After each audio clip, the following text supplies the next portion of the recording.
So welcome back mga people for the lesson 3 of our second quarter for effective communication. Ayan guys, let's start with something super relatable po. No? So imagine we see this post. Ayan, our town festival is getting bigger every year. More tourists, more businesses, more fun. But some residents say the streets are becoming too crowded.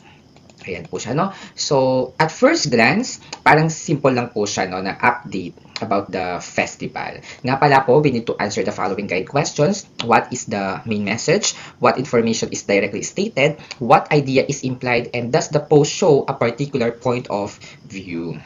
No? Ayan. So, sabi kanina, looking at the post, para lang siyang simple update about the festival. But if we look closer, may dalawa siyang sides, di ba? There are the benefits because more people and businesses are coming, but there is also a concern about overcrowding.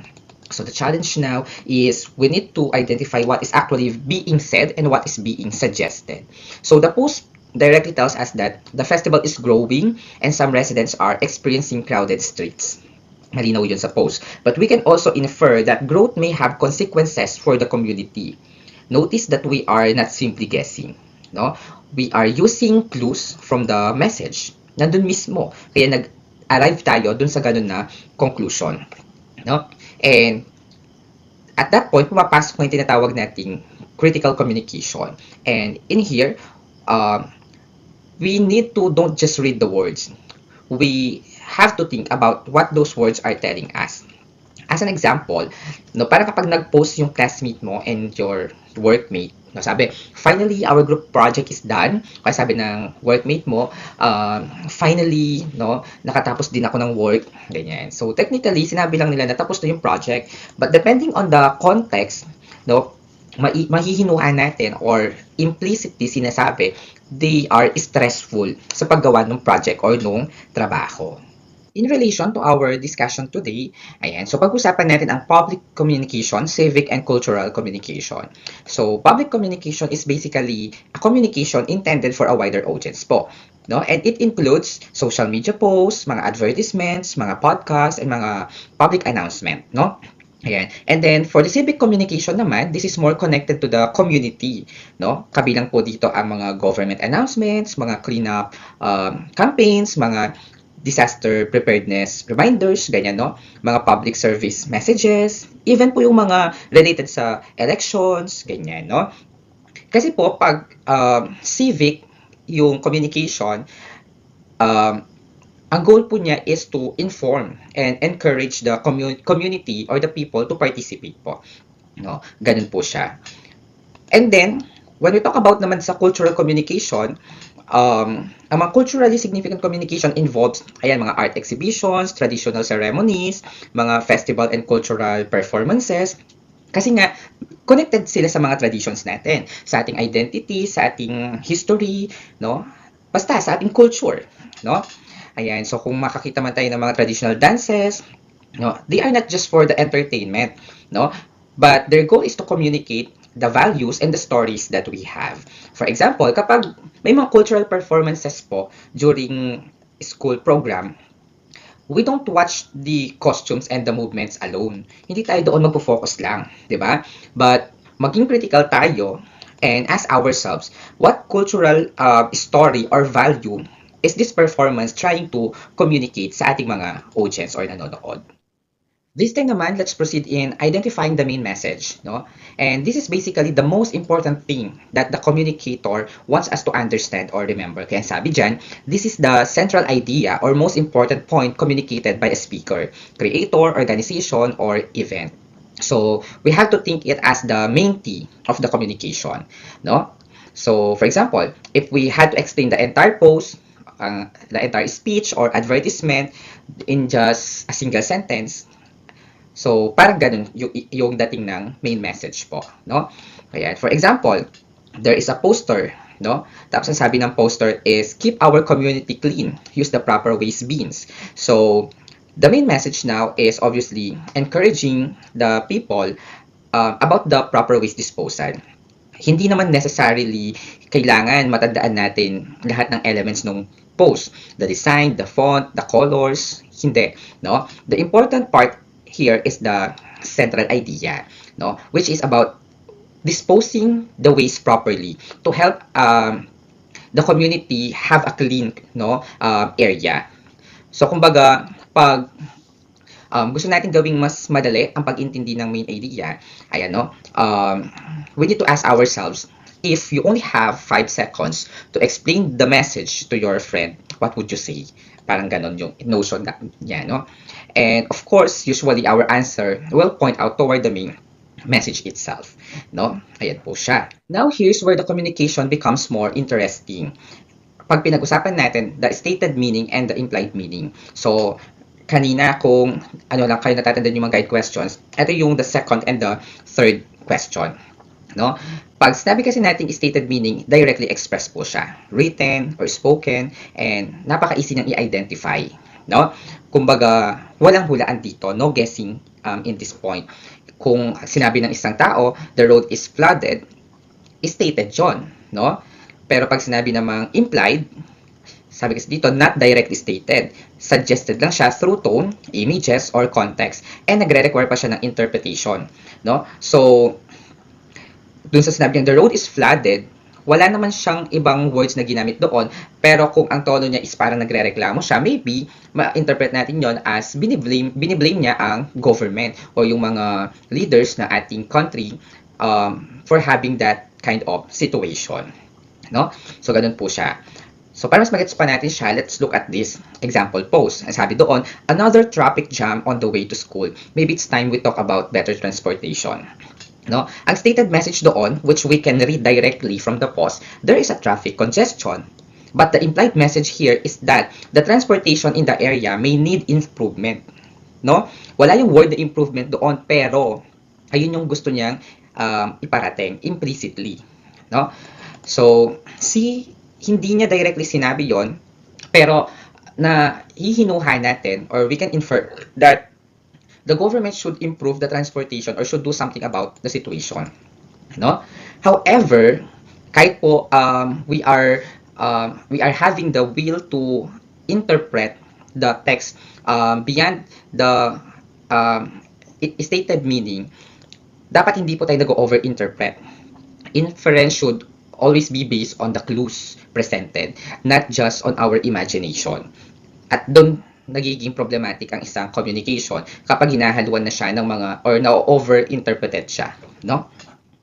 This time naman, when we are trying to identify an implied meaning, ayan, so nagiging tayo dito, no, parang detective tayo. We are in a detective mode pero academic yung manner. And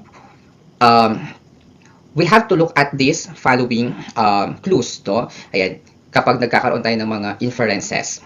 Kasi sabi dito, inferences should always be clue-based, not guesses. So, kailangan po natin tignan yan, the word choice and the tone, no? And then, the images and the symbols. Even po yung mga emphasis and the omissions, kailangan tignan yan. Of course, the context and the suggestions, no? We need to ask ourselves what is directly stated, what is being suggested, what clues support my interpretation, no? Example, may nakita tayong Facebook post, and then it says, wow, another school event with free food. Guess who's suddenly very interested? Tapos may emoji siya na tumatawa, laughing, gano'n, no? So, the direct message or the implied meaning is about students attending an event with free food. Ganun lang siya kasimple, di ba? Pero, the implied meaning could be, may ibang mga estudyante na nag-a-attend lang because may food. And they are not necessarily interested doon sa activity. Kasi may emoji siya di ba? Tapos, yung wording niya, imposibleng walang gustong sabihin yon, na walang sarcasm intended doon, di ba? And doon ngayon, nag-start pumapasok yung tinatawag nating bias. And what is bias ba? This is a preference or one-sided perspective that may influence how information is presented or interpreted po. No? And it doesn't always mean someone is intentionally lying. Sometimes, a person simply focuses so much on one side, ayun yung bias. One-sided siya. That other perspective are getting ignored, no? So, bias po may appear through word choice, selection po ng mga information, omission of important details, emotional language, one-sided presentation, at even mga stereotypes po, no? Ayun po yung mga form of biases. No? For example, there is a statement, only responsible students complain about school rules. No? Ayan, napaka-problematic po nito kasi because it automatically labels the students na nag-disagree bilang mga irresponsable. No? Ayan. So, but maybe the student has a legitimate concern about a particular rule. So, ngayon, kailangan nating tanungin, yung statement ba na yon ay pinapresent niya lahat ng sides? Or is it just a push toward one judgment? No? So, we have to think of it like a camera. No? Kapag yung photographer only takes a picture of one part of a huge event, you're seeing something real, di ba? But you're not seeing the whole picture. So, parang ganun siya. Kumbaga, siguro nakita nyo na on social media, yung isang post, si Prince Charles ba yun? Tapos, doon sa isang angle, para siyang naka-dirty finger, pero doon sa, naka-front view naman, hindi naman pala, he's raising 3. Ganto. No? Kasi, parang, simply saying na, lumabas na yung kanyang third baby. No? So, kumbaga, okay, yung isa pang perspective is yung mother lion, nakala kinakain niya yung kanyang cub. Pero looking at the other angle, ayun pala yung way niya to protect the cub. No? Ayan. So, ang bias, kapag tingnan po natin yung one side without presenting the other side, doon dumulutang yung idea ng bias. No? Now, let's talk about how do we recognize the bias. No? So, when we are analyzing a message, no, don't immediately ask, do I agree? No? Instead, first ask, why this person is saying like this. No, sino ang gumawa ng message? Ayan, no? What is the creator's purpose? What side does the message seems to support? What words show approval or disapproval?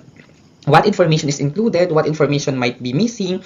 Are certain people or groups represented unfairly? Or yung tinatawag nga natin kanina, stereotypes. No? So, example, no? Ayan, merong nag-post, sabi niya, our new school policy is obviously the best solution. Diba? We have to ask ngayon, best according to whom? What evidence supports the claim? And of course, were other opinions considered? No? Kasi, yung pagsabi niya ng obviously, it already sounds very confident. But confidence doesn't automatically equal to an evidence. No? So, being critical doesn't mean we have to be negative. It only means we don't accept a message automatically just because it sounds convincing. At ayun pong kailangan nating ma-i-apply and ma-develop sa ating mga sarili ngayon, especially in this age wherein napakadaling mag-produce ng information, di ba? But those information ay hindi agad na fact check. Ayan, no? Puro mga propaganda, puro mga bandwagon. Ayan, no? So, careful po tayo, no? This time, pag-usapan natin ang main message, the implied meaning at saka bias, pagsasamahin natin sila ngayon po, no? Ayan, so this slide is giving us a simple 3-part formula for analyzing these 3, no? Ayan, so tanda po natin, the main message is always the central idea or the most important point being communicated. What is mainly said in the message, while implied meaning is suggested, no? Ayan, not directly stated. Ideas conveyed through tone, word choice, or context. And the bias is a one-sided perspective that influences how information is presented or interpreted. No? Take this example. Kuwari, may, ayun, nakita natin, thousands attended the mall opening. Clearly, everyone loves it. No? So, kumbaga, pag inanalyze natin siya, the main message is only about the mall opening attracted many people. Diba? The implied meaning is the mall is popular.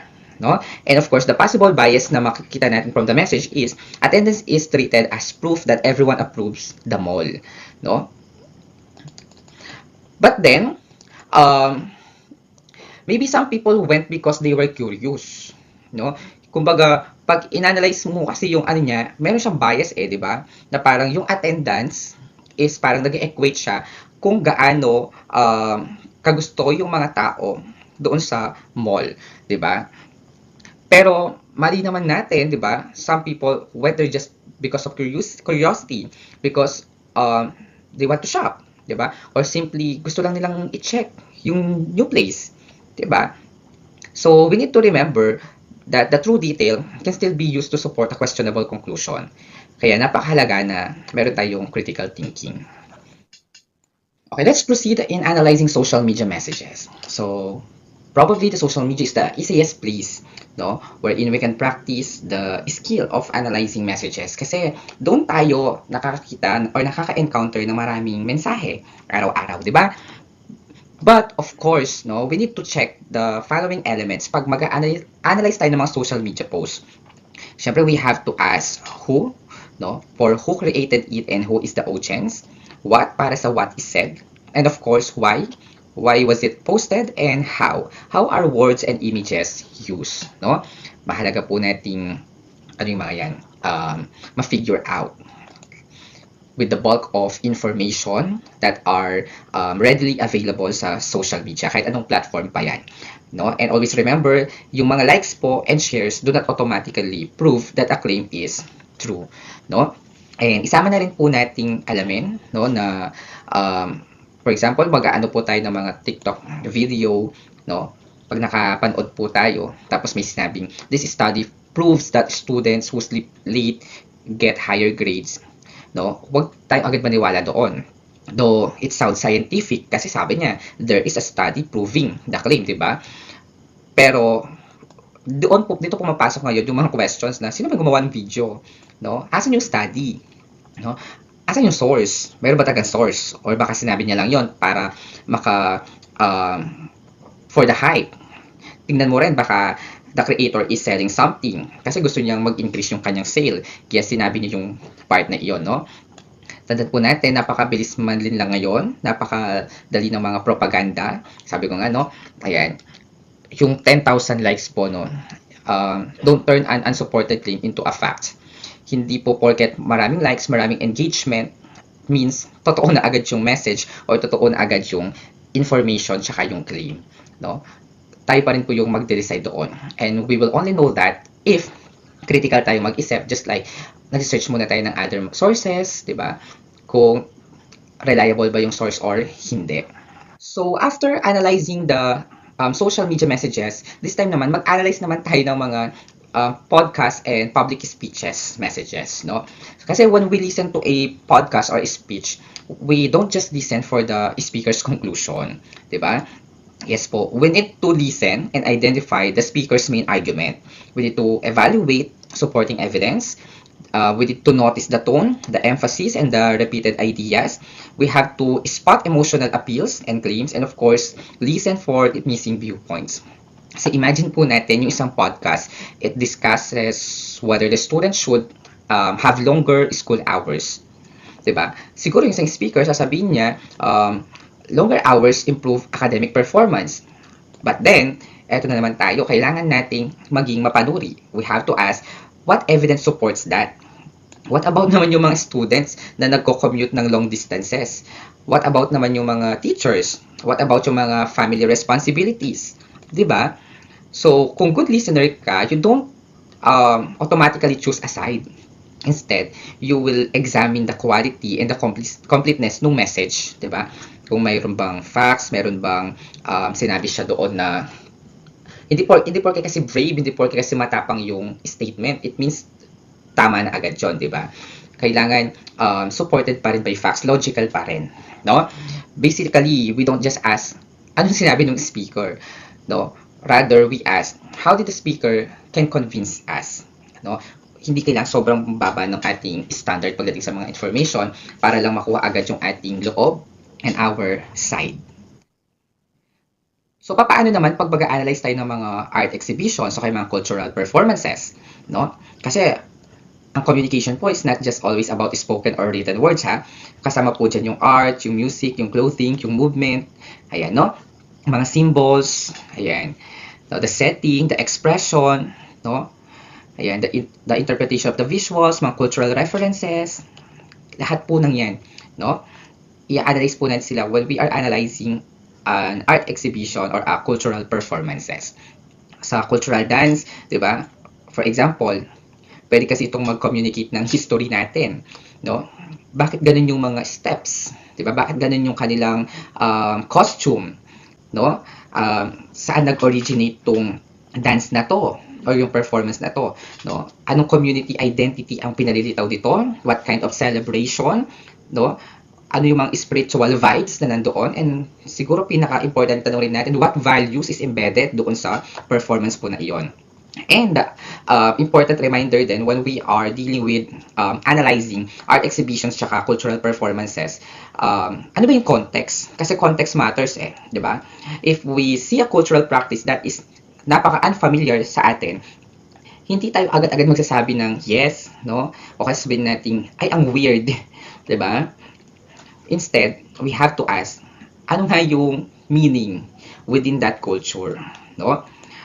Kasi, two people from different backgrounds, pwede nilang i-interpret yung same artwork or performance ng magkaiba.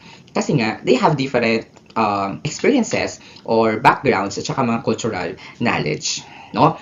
Ayan. So, napakahalaga na hindi lang puro eyes yung gagamitin natin to interpret it. Rather, we have to equip our minds with vast ideas also. Mag-research din tayo so that when we are going to analyze the arts and the performances which is culturally significant, ma-interpret natin siya ng maayos, no? Ayan, hindi porket nagandahan tayo dun sa tugtog ng isa, pwede na yon. No, kailangan maging fair pa rin yung ating judgment, and that will only happen kung meron tayong enough ideas, no? Bakit ganon, bakit ganyan. So, dahil pinag-usapan natin yung doon sa exhibitions tsaka dun sa natin kanina, dun sa mga art performances, napakahalaga na malaman rin natin ang cultural awareness and sensitivity. You know? Dahil part po siya ng communication, we cannot get rid of it. Being a good communicator po means we are curious without being disrespectful. No? Ayan, so may mga do's po tayo, at saka meron po pa tayong mga don'ts. Sa do's po, we need to learn the cultural context, respect traditions, consider multiple perspectives, avoid stereotypes, ask questions respectfully, recognize that interpretation may differ. And sa mga don'ts, ayan, do not assume one person represents an entire culture, do not judge unfamiliar practices immediately, do not mock cultural symbols or traditions, and do not treat personal assumption as facts. No? Yeah, so when we deal with cultural communications po, we should learn the context, we should listen to different perspective, avoid po natin mga stereotypes, and we need to recognize that one person's experience does not automatically represent the whole culture. No? For example po, if someone from another region, nag-speak po siya differently from us, like yung mga Bisaya, ganyan, no? That doesn't mean their way of speaking is wrong. No? It only reflects their language, background, or community. Similarly, if we encounter a tradition po na familiar naman tayo, no, we also have to ask questions respectfully instead of immediately judging it. No? Ayan. So, kasi sabi nga kanina, not because unfamiliar tayo, weird na yun or awkward or mali na sila. No? Ayun lang kasing practice sa kanila eh. And that is part of their culture. Kasi siguro sa atin, sila rin naman, pag nakita nila tayo, yung culture din nila sa atin, nawiwirdohan din sila or nagkakaroon din naman sila mga culture shock na tinatawag. So, to be fair, do not judge them. Pwede naman tayong matuto from both, diba? From both side. So, ang golden thought po natin dito, different does not automatically mean wrong. Sometimes it simply means different from what we're used to. Ibig sabihin, napakalawak pa ng mundo, no? Ayan, napakalawak ng mundo and kailangan po natin siyang i-explore pa. Hindi lang siya umiikot sa atin, no? The real world expands, no? The real world is goes beyond. Ganun po siya, no? Kumbaga, hindi limitado ang buhay, ang mundo sa atin, no? Yan. So kailangan nating maintindihan ang iba't ibang karanasan, ang iba't ibang mga pananaw. Yan, no? It doesn't mean na mali sila, tama tayo, or vice versa. It only means maraming buhay ang nag-e-exist. So, pag-usapan natin ngayon ng mga real life applications, no? Guys, this is not just for exam purposes. We can literally use these skills every day po, no? Ayan, so magagamit natin siya when we are scrolling through Facebook or TikTok or ano pa mga social media platforms yan. Pag nanonood po tayo ng mga news reports, when we are listening to podcasts, no? Nanonood ng mga advertisement, nag-a-attend ng mga community festivals, nagvi-visit ng mga museum during field trips, ganyan, no? Mga art exhibits, when we are listening sa mga public speeches, ayan, kagaya sa mga SONA, ganyan, mga seminars, evaluating political or civic messages, and participating in classroom discussions. No? So, kumbaga, pag in-imagine natin yung ating kaibigan and then they are sending us a screenshot saying, classes are suspended tomorrow. So, imbes na maniwala agad tayo doon or mag-celebrate, matulog tayo agad kasi pahinga, i-check muna natin yung source. No? I remember there is a student, tapos tinanong namin siya noon, bakit siya absent, and then sabi niya, kasi po, sabi po nung kaklase ko, walang pasok. O, di ba? Pero wala naman kaming sinend, kaming mga teacher. Tapos dun sa classmate niya, naniwala siya agad, di ba? Check the source. Is it an official announcement ba?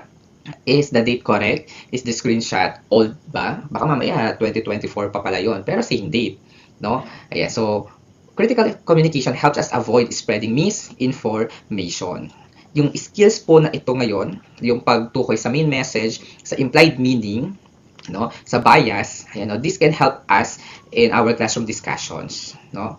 Ayan, so kumbaga, instead of saying you're wrong, ganyan, no, we can say naman na I understand your point, but ano ba yung evidence mo to support your claim, mga ganon, di ba? So, and that is much more effective, no? And you become an effective communicator also.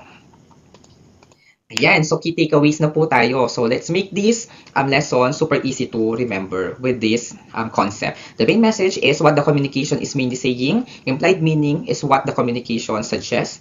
Bias is a preference or one-sided perspective. And the context, of course, no, it is an information that helps us understand the message correctly based on the situation. And critical analysis, this is the skill wherein we examine evidence, purpose, perspective, and missing information. No? Ayan po. So whenever we encounter a post, speech, advertisement, podcast, artwork, exhibition, performance, public announcement, don't stop at what does it say. Lumalim pa tayo, go deeper guys, no? Ask natin what does it mean, sino gumawa nito, mga ganung bagay-bagay, no? Ayan. Bakit ito ginawa, what is the perspective being presented, anong information yung nawawala, ganyan, no? So, in that sense, we became a critical and responsible communicator, not just someone who automatically believes everything, no? Yes, be that someone who automatically rejects everything pag hindi supported with facts, pag walang malinaw na batayan or basehan, no? Analyze first before deciding. And that's it, guys. Ayan, hopefully after this lesson, you won't just consume communication. Ayan, hindi tayo mabe-brain rot, hindi tayo lalamunin ng sistema at ng social media at ng mga fake news and misinformation. Matututo tayong mag-analyze, no? Every post, speech, podcast, advertisement, artwork, public messages has choices behind it po. No? Choices in words, images, tone, information, perspective, lahat po ng yan. So next time, no, when we see something online and you're like, OMG, is this true? Mag-post ka muna, guys. No? Tanungin mo muna yung sarili mo. No? Kasi ayun ang kailangan gawin ng isang critical na communicator. So thank you po, ayan, no, sa pagsubaybay ulit at pakikitambay sa ating discussion today. Ayan, so napagtagumpay na po natin ang lesson 3. Ayan, see you guys sa mga susunod pa pong mga video lesson vlogs. Ayan, no? And don't forget to subscribe, like, and share, and hit the notification button. Yun lang po, and bye! Love you guys!